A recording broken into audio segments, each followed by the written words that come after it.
प्रभू येशू ख्रिस्ताच्या सर्वश्रेष्ठ नावामध्ये तुम्हा सर्वांचे अभिवादन. पवित्र शास्त्र बायबल नवा करारामधील मत्ते याने लिहिलेले शुभवर्तमान याचा 7वा अध्याय आणि वचन 25 आम्ही असे वाचतो. मग पाऊस पडला, पूर आला, वाराही सुटला व त्या घरास लागला, तरीही ते घर पडले नाही, कारण त्याचा पाया खडकावर घातला होता.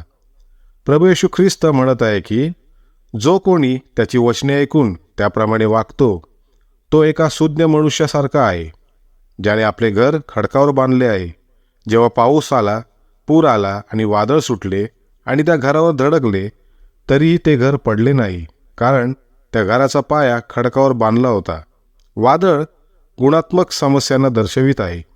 मनुष्य जन्माचाच पापी असल्यामुळे त्याचे नैतिक पतन झाले आहे. त्याचा परिणाम मनुष्याच्या जीवनाच्या प्रत्येक क्षेत्रातून दिसून येतो. माणूस स्वार्थी, लोभी, अप्रामाणिक आणि कपटी झाला आहे. तो सर्व प्रकारच्या अनिती, दुष्टपणा, लोभ आणि द्वेषाने भरलेला आहे. मत्सर, खून, भांडणे, छळ आणि कपटाने भरलेला आहे.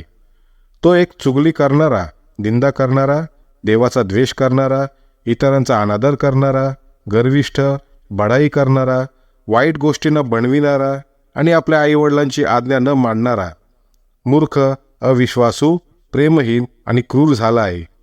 अशा पापांपासून आणि त्याच्या शिक्षेपासून वाचविण्यासाठी आणि त्या सर्वातून सुटका करण्यासाठीच प्रभू येशू ख्रिस्त स्वतः त्या वधस्तंभावर बलिदान झाला आणि 3ऱ्या दिवशी मेलेल्यातून जिवंत उठला, यासाठी की जो कोणी प्रभू येशू ख्रिस्तावर विश्वास ठेवितो त्याचे तारण व्हावे आणि पाप आणि पापाचा परिणाम यापासून त्यांनी मुक्त व्हावे.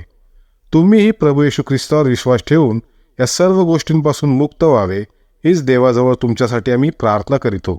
आमेन. धन्यवाद.